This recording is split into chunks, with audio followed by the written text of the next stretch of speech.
Hello Gemini! Salamat sa pagbisita o salamat sa pagbabalik. Ito po ang iyong Sun, Moon, Rising Sign, and Venus. A general reading para sa sign ng Gemini. Kunin niyo lang po yung nakarelate kayo, tapos niyo hindi. Kung hindi nakarelate, okay lang yan. Maaring ang mensahe sa susunod na buwan ang siyang makakarelate tayo. Pero naniniwala ako meron at merong dahilan kung bakit tayo napadpad dito. Maaring mensahe mula sa card sa deck na ito, which is your core energy. Pwede din naman sa deck na ito o sa deck na ito. Maganda tong deck na ito. It is a magic oracle cards. Ipopost ko sa left, kung nasa YouTube kayo, bottom left of the screen, ang link para makuha ito. You don't have to be a certified tarot reader para makagamit nito kasi you can just pull up a card and magsagot ng yes or no kung meron kayong katanungan. Bukod sa maganda yung illustration niya. Pwede din naman sa deck na iyan. Pero kung wala pa rin, okay lang yun. Subscribe lamang po kayo para mabutan nyo yung next na reading. O kaya naman ay check out other tarot readers. Marami namang tarot readers around there. And just check back kung gusto nyo subaybayan ng channel na ito. Anyway, judgment, your core energy, ano ang ating ayaw makita o something that we refuse to see? Are we at that point in our lives na Gemini parang kailangan ko nang gawin to, pero parang nagdadalawang isip pa na i-reevaluate yung mga choices natin. Pwede din na yung iba sa inyo may pinagsisisihan from the recent major decision. Meron kayong nagawang major na decision sa buhay ninyo at parang napapaisip kayo, tama ba na nandito pa ako? Tama ba yung ginawa ko? Pwede din naman na yung iba sa inyo ay parang pino-force na ni universe na mag-reevaluate ng kanyang mga nagawa in the past o kaya naman ay address ang mga bagay na pinapagpaliban na matagal na pero ayaw nyong i-address siya this 2026. Parang kumbaga, ano muna, procrastinate o kaya pinapagpaliban ang mga major life decisions. Example niyan, halimbawa, yun nga, kung may iba sa inyo, hindi pa graduate, pinapagpaliban nyo yung pagtapos ng thesis. Yung iba naman, kung halimbawa ay matagal ng engage, parang pinapagpaliban yung gumastos muna para sa kasal. Yung iba naman, parang gusto nang mag-venture into business o kaya umuwi na ng Pilipinas. Ay, sorry, umalaw. Pero pinapagpaliban nyo yung major decision na yun kasi parang feeling nyo it's not yet the right time. O, pag-alis sa isang relationship na hindi na nagsaserve sa inyo, relationship na nauubos ang pera nyo, pwedeng ganun. Ayaw na makiko-operate ni Gemini. Pwede kasi na, halimbawa, yung major life decision na yan na pinagpapaliban nyo ay decision when it comes to child custody. Pwede din naman na school ng anak nyo. O pwede din naman na parang major purchase, major investment. Parang feeling nyo hindi pa tamang panahon o tamang oras para mag-reinvest or mag-reinvent actually. Hindi pa tamang panahon para mag-reinvent. Kaya kayo ay parang hino-hold off nyo siya. Yan ang core energy nyo. Merong re-evaluation na kailangan gawin in your life pero hindi nyo pa siya pinagtutuunan ng pansin ngayon. Okay, unang-unang lumabas, 8 of Cups. This is the should I stay or should I go card. Parang, tingnan mo yung tingin niya. Oh. Yung tingin ng babae dito, parang there's something wrong. Parang feeling niya may mali dun sa kung nasaan siya, pero wala siyang ginagawa, nakatingin lang siya. So, meron sigurong mga aspeto ng inyong buhay na binubulungan na kayo ng inyong inner wisdom. Kumbaga, owl here symbolizes inner wisdom. Kung meron kayong gustong i-take na action, meron kayong gustong i-explore, tinitignan nyo lang siya, inuupuan nyo lang siya, hindi nyo ginagalawan. For some of you, you may be in an unhappy situation, and nandun ka sa point in your life na, yun nga, napapaisip ka, should I stay or should I go? If this is career related, if you are here for career advice, it seems like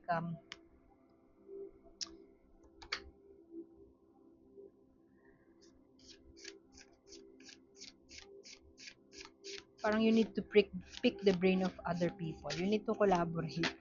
You need to work with other people. Siguro iba sa inyo medyo I don't know, nagsawa na lang, kaka-effort, kaka-interact. And so, parang steady lang. Gusto nyo steady lang. Dalawang to, steady lang. Pero, ang downside ng steadiness ay pwedeng lack of growth. So, pwede nyo iba sa inyo, career-wise, kinukumbinsi nyo yung sarili nyo na okay pa kayo sa work or okay pa naman, ganun ang sagot, okay pa naman. Pero kung mag-evaluate ka nga ng is this something or some place na gusto ko in the long run, uh, hindi ang isasagot sa inyo ng puso nyo. It's not something na will bring you joy and happiness in the long run. Pero kung tatanungin sa ngayon, parang okay pa naman ang lahat. Pwedeng financially stable, pero pwede din naman na parang sakto lang. Kung tatanungin kayo, sakto lang. Yun nga lang nga, ang 4 means stability. Dalawang 4 ang lumabas sa'yo dito. Sa puso, it's everything is stable. Sa kaperahan, everything is stable or kontento ka. Pero there's a thin line between contentment and settling. Kasi, is this something na you think sustainable? Something na carry na hanggang pagtanda? O is there something else that you want to pursue in your life pero natatakot ka simulan kasi natatakot ka na mawala kung ano man yung naipundar mo na dati. Example niyan ay sa trabaho. Pwede nyo iba sa inyo, gusto mag-pursue ng isang creative project, pero para nagdadalawang isip kayo, ayaw nyong pag-isipan ng mabuti o kaya ayaw nyong mag-reflect kung ano yung steps, action steps na kailangan gawin. Ayaw nyong gawin yun kasi kontento na kayo kung nasan kayo ngayon. I'm not saying na contentment is bad, but what I'm saying is okay na maging kontento. Pero are you grateful? Masasabi mo ba na nagpapasalamat ka kung nasaan ka ngayon? O ikaw pa ay merong pinapangarap at meron pang inaambisyon na gustong gawin? Parang extremes yan, contentment and ambition. Walang mali. Pero if your heart is telling you to pursue something, to take action, I don't know, mag-abroad ba ito? Looking towards the future, maybe you might want to plan ahead. So, maganda itong dalawang to, but at the same time, parang tubig, 4 of Cups, tubig na ilagay mo sa uh, still water na ilagay mo sa isang lugar without moving it, touching it, di ba, magkakaroon siya ng lumot. So, it's a perfect analogy. Yung 4 of Cups, perfect analogy kasi water din yun. Anything that is not moving, everything na hindi nagfo-flow, everything na iniipon mo lang at hindi mo pinapadama sa sarili mo, ang hard-earned money mo, it will just be stagnant. And parang may fear around how you receive love or how you receive money. 3 of Wands, ending yung first line of your reading. You're looking to the future. Pwedeng you are planning something. Pero actually, hindi pa pumupunta sa plano, parang pinag-iisipan mo pa lang, parang may gusto pa akong gawin. Lalo na si Gemini, very outgoing, very social, very out there, social butterfly. And maybe, yung iba sa inyo na Gemini na nakakonek ko ngayon, parang iniisip nyo, matanda na ako, tinatamad na ako, wala na akong energy to sustain social connections. Pero at the same time, at the very core of being a Gemini, um, putting yourself out there is who you really are. Pero meron din naman na Gemini na quiet lang, enjoying their time alone. Yun nga lang is that enjoyment of your time alone something that really brings you joy? O yun nga, meron ka pang gustong i-pursue. So ngayon, yung cards mo, sinasabi sa'yo, there is something that you you might want to chase your dreams kasi parang something is holding you back. Hindi ko alam kung ano yung nag-hold back sa'yo. Ang mga signs na binibigay sa'yo to pursue your dreams, to go for it, is ito. Kung nasan ka ngayon, for some of you, you are not very happy. Aminin mo man o hindi. It's not something that is parang brings you, parang kinikilig ka dun sa thought na you are where you are right now. So, that's a good reflection point. Kung for energy mo, ayan, no, you need to reflect on life choices, you need to reflect where you are and where you want to go. And maybe ito yung, parang may pinapagpaliban ka. Pwedeng yung iba sa inyo in a very traditional relationship, pwedeng stricto, religion-wise, very strict. And pwede yung iba sa inyo ay, kumbaga, may yung fiancé nyo from a very strict family. Example niyan ay ah, Chinese family. ah Sabihin na natin na wala nang ganun ngayon, pero meron pa rin nakaka-experience nun na gusto ng family ng ang karelasyon ay Chinese din, ang mapangasawa. Example pa din yan ng yung traditional, pwedeng sarado katoliko or Kristiyano. At yung religious beliefs nila ay iba sa religious beliefs mo. At doon, ikaw parang gusto mo ng, doon ka napapaisip na should I stay or should I go? Magkaiba ng religion, pwedeng ganon. Magkaiba ng background, culturally. Magkaiba yung karelasyon mo, ay magkaiba ng paniniwala or value system kumpara sa'yo. Walang mali. Hindi sila mali, hindi ka rin mali. It's just that hindi kayo aligned. And yung non-alignment na yon, doon napapaisip ngayon si Gemini, parang is this really where I want to be in the long run? Pero that's something na, as you can see, yun nga, yung core energy mo, judgment in reverse, this is something na you're not addressing yet. And the universe is calling you now to address that. Pwedeng yung iba sa inyo, nahihirapan na parang makisama. I mean, alam mo yun, si Gemini, sasabihin niya sa sarili niya na magaling naman ako makisama, marunong ako makisama, magaling naman ako sa mga tao, pero for some reason, nahihirapan ako makisama sa pamilya nung kinakasama ko.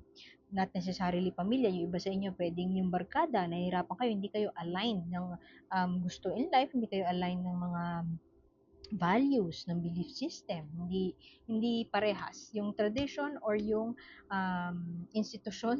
Kumbaga, institusyon, example, mother-in-law, ganyan. Kung trabaho naman, institusyon, yung executive team, hindi mo kaparehas ng pag-iisip.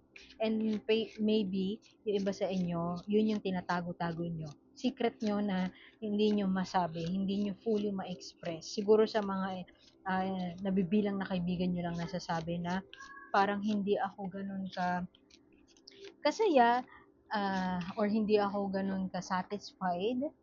Big word kasi yung hindi ako masaya eh. Kasi okay naman eh.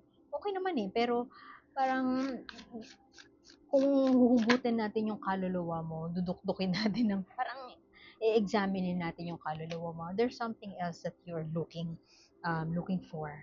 Yung kaluluwa mo is looking for something, and perhaps yung iba sa inyo hindi ma-pinpoint kung ano yun. For some of you, it seems like meron kayong grand plan or maiisip magkakaroon kayo ng parang breakthrough moment when it comes to financial Pwedeng yung iba sa inyo mag-i-invest sa isang business, pwedeng bag business, ang ganda ng bag. Pero pwede din naman fashion business, or pwede din naman na food business. Pwedeng magkakaroon kayo ng breakthrough moment, and that would be your sign para totally umalis na sa sitwasyon na you feel that, alam mo yun, hindi ka belong. Matagal mo nang iniisip na parang ibang-iba talaga yung institusyon sa kung nasaan ako, sa kinalakihan ko na belief system.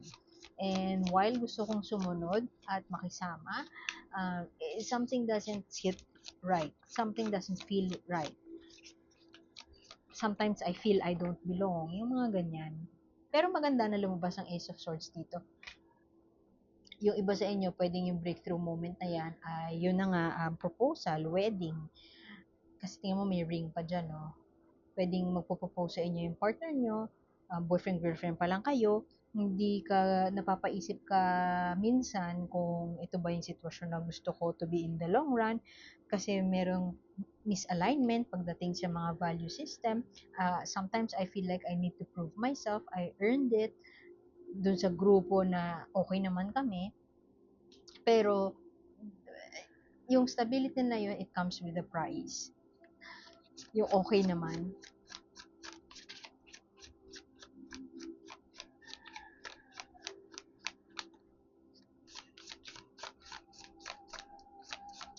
Pero, yan, breakthrough moment, pwedeng ikakasal ka or magpo-propose sa'yo yung partner mo, and so, excuse me, kumbaga makakalaya ka na doon sa very limiting na sitwasyon, very limiting na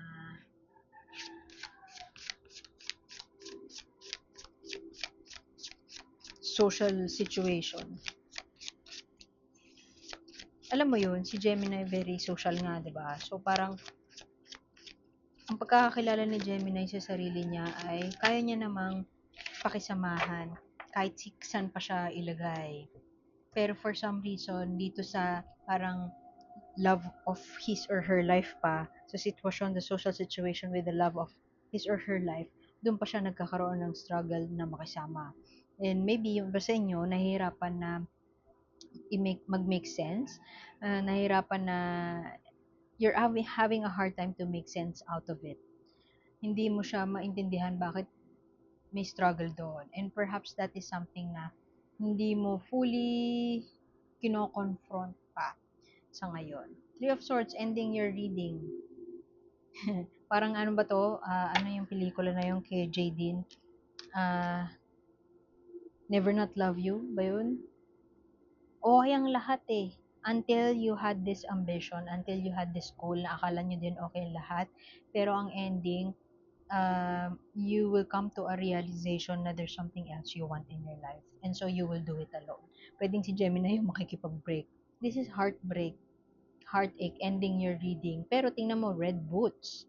Pwedeng parang may breakup man, pero meron kang fierceness and meron kang strength or meron kang tapang para to put yourself out there. Kumbaga may kalayaan na, malaya na.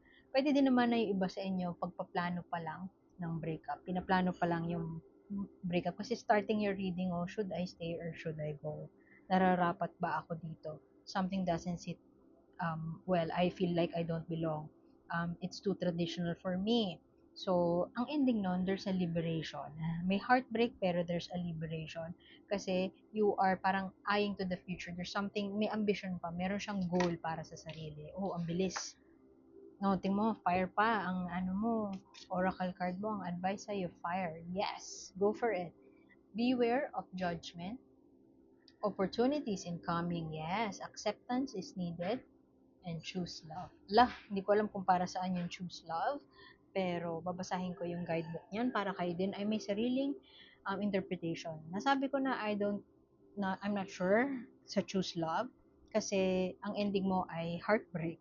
So, pwede din na advice yan na maybe yung iba sa inyo may tendency na mag-seek ng revenge or may tendency na manisi sa nangyari sa inyong dalawa. Pero choose love meaning you have to be compassionate kung saan nanggagaling yung partner mo. If you would choose to end the relationship, you have to choose, makipag-break ka kindly, huwag kang manisi. Parang ganun siguro yung ibig sabihin yan. Kung yung iba nga sa inyo ay makikipag-break. So, fire. Let's read yung sabi ng guidebook about fire. Fire faces in the direction of the south. It aligns with the heat of the sun. This element symbolizes power, vitality, passion, strength, anger, and determination. Fire can destruct, but this also means it has the powerful ability to transform. Folklore stories often portray fire as a clever trickster, leading us to believe we have it under control.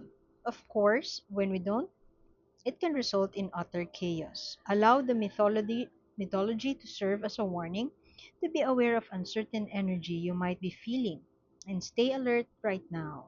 Do not leave any do not leave any embers unattended. Keep fire energy balanced, remembering that too much can lead to mayhem. This card questions, do fires need putting out or is there a passion that needs to be lit? Hindi ko na babasahin yung magic na part. You might want to get the deck. Andyan sa, ayan, andyan. Yung magic kasi is very complicated and maybe parang hindi naman applicable sa lahat, hindi siya universal.